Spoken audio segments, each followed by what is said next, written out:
स्वागत है आपका मेरे YouTube चैनल पे। आपके लिए मैंने एसएससी जीडी का प्रैक्टिस सेट चलाया है। देखो, सबसे पहले मैं आपको दिखा दूं कि मैंने कहां से पूरे 2025 के आंसर की डाउनलोड की है। सभी जो भी 2025 में एसएससी जीडी के एग्ज़ाम हुए हैं वो मैं आपको लास्ट में दिखा दूंगी। पूरा डाउनलोड किया और उसमें से कॉपी पेस्ट करके आपको क्वेश्चन करा रही हूँ जो आए हुए हैं। ठीक है, देखो, एक स्टूडेंट हूँ, स्टूडेंट होने के नाते कुछ भी आपको ये एर गैर ये ऐसी चीज़ें नहीं कराऊंगी। जो जेन्युइन है, जो एग्ज़ाम में से मैंने लिया वो आपको करा रही हूँ। आपको अगर मेहनत अच्छी लगे तो एक लाइक ज़रूर करना स्टूडेंट होने के नाते।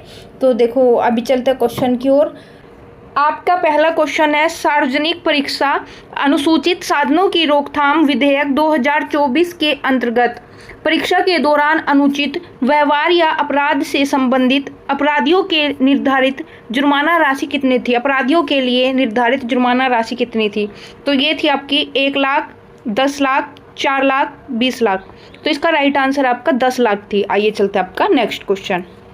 ये रहा, वार्षिक मामल्लपुरम नृत्य महोत्सव जिसमें भारतीय शास्त्रीय नृत्य जैसे भरतनाट्यम, कुचिपुड़ी, कथक, मोहिनीअट्टम, ओडिसी और कथकली के प्रदर्शन में शामिल है, डैश में आयोजित किया जाता है।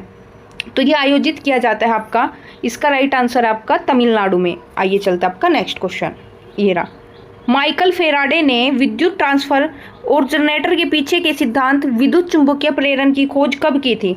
तो ये कब की थी? 1875 में या 53 में, 20 में या 1831 में? तो इसका राइट आंसर है आपका 1831 में। आइए चलते आपका नेक्स्ट क्वेश्चन। ये रहा, भारतीय संविधान के भाग 3 में किसका उल्लेख किया गया है? तो ये आपका बताना है किसका उल्लेख किया गया है। आपको बताना है मौलिक अधिकार का, राज्य के नीति निर्देशक सिद्धांत का, नागरिकता का या मौलिक कर्तव्य का? तो भाग 3 में मौलिक अधिकार का। ठीक है, आपका भाग 4 में है मौलिक कर्तव्य। आइए चलते आपका नेक्स्ट क्वेश्चन। ये रहा, 2 अक्टूबर 2022 को गांधी जयंती के रूप में महात्मा गांधी की डैश जयंती मनाई गई थी। तो 2022 में कौन सी मनाई गई थी? ये मनाई गई थी 153वीं। अब आपसे ज़्यादा 23, 24 या 25 की पूछ सकते हैं। अब इससे हिसाब लगा लेना, आपके 22 में 53वीं मनाई गई है तो 23 में 54वीं, फिर इसमें 155, इसमें 156, ये याद रखना। ये चलते आपका नेक्स्ट क्वेश्चन। ये रहा, पृथ्वी पर 2 सबसे अधिक वर्षा वाले स्थान कौन से हैं जहां एक वर्ष में 1080 सेंटीमीटर से अधिक वर्षा होती है? तो ये तो आसान है, सबको पता है, चेरापूंजी और मोशिनराम। आइए चलते आपका नेक्स्ट क्वेश्चन। ये रहा, डैश कृषि क्रांति अर्थव्यवस्था के लिए किस क्षेत्र से संबंधित है? तो इसमें आएगा आपका कृषि क्षेत्र से। कृषि क्षेत्र से कृषि क्रांति अर्थव्यवस्था के किस क्षेत्र से संबंधित है? तो कृषि क्षेत्र से। ये रहा, अब आपको इसमें बताना है निम्नलिखित में से कौन सा कथन सत्य है।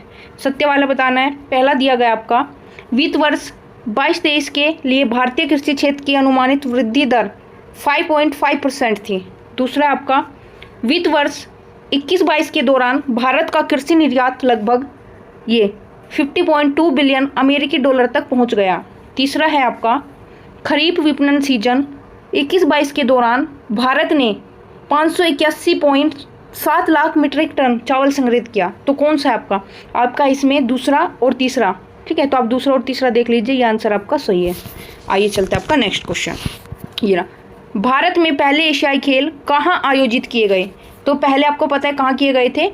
नई दिल्ली में। आइए चलते आपका नेक्स्ट क्वेश्चन। ये रहा, भारत सरकार अधिनियम 1919 का आधार बनी सिफारिशों के पीछे प्रमुख व्यक्ति कौन थे? तो आपको बताना है 1919 में जो भारत सरकार अधिनियम था उसके 2 प्रमुख व्यक्ति थे आपके, ये था आपका लॉर्ड चेम्सफोर्ड और एडविन मोंटेग्यू। आइए चलते आपका नेक्स्ट क्वेश्चन। ये रहा, भारतीय संविधान के कौन से अनुच्छेद संघ लोक सेवा आयोग से संबंधित है? तो ये है आपका 315 से लेके 323 तक। आइए चलते आपका नेक्स्ट क्वेश्चन। ये रहा, वह एकमात्र प्रसिद्ध गायिका थी जो यूरोप, उत्तरी अमेरिका और संयुक्त राष्ट्र महासभा में भी गा चुकी थी। तो वो कौन थी? वो थी आपकी MS सुब्बुलक्ष्मी। आइए चलते आपका नेक्स्ट क्वेश्चन। ये रहा, निम्नलिखित में से कौन सा खेल 11वीं एशियाई खेल बीजिंग 1990 में एक विधा के रूप में शामिल किया गया था? तो ये किया गया था आपका कबड्डी।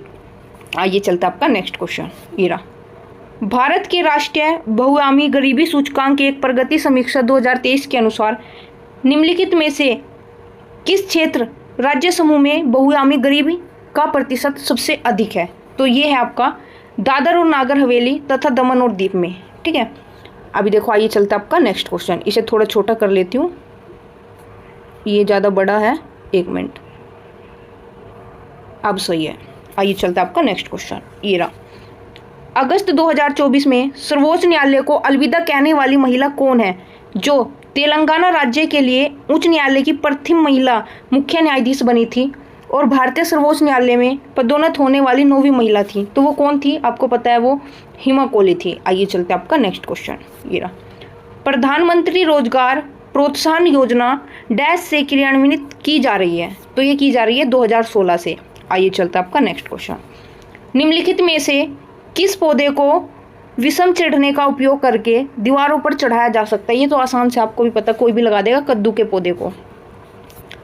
तीसरी पंचवर्षीय योजना 1961-66 में उल्लेख की गई प्रमुख आर्थिक चुनौती क्या थी? तो आपको बताना उसमें क्या थी। ये थी आपकी युद्धकालीन व्यय और संस्थागत आवंटन में वृद्धि। ठीक है, देखो ये नया क्वेश्चन लगा होगा आपको देखने के लिए, लेकिन ये एग्जाम में पूछा जा चुका है। ये रहा। NBPW, जिसे लौह युग का सबसे व्यापक मर्दभांड मिट्टी के बर्तन माना जाता है, का पूरा नाम क्या है? तो ये है आपका, देखो यहाँ पे दिया गया आपका, ये वाला है उत्तरी काला पॉलिशदार मर्दभांड, या उत्तरी नीला, या उत्तरी कांस्य, या उत्तरी भूरा। तो इसका राइट आंसर है उत्तरी काला पॉलिशदार मर्दभांड। आइए चलता आपका नेक्स्ट क्वेश्चन। संगीत अकादमी द्वारा दिए जाने वाले प्रसिद्ध नृत्य कला निधि पुरस्कार से सम्मानित लक्ष्मी विश्वनाथन किस नृत्य शैली की प्रसिद्ध कलाकार है? तो ये आपकी भरतनाट्यम की। थैंक यू, मुझे 20 क्वेश्चन कराने हैं। ये वो क्वेश्चन है जो आपके लास्ट सभी शिफ्टों में पूछे गए। अगर आपको अच्छा लगे, मैं एक स्टूडेंट हूँ, तो एक लाइक जरूर करना।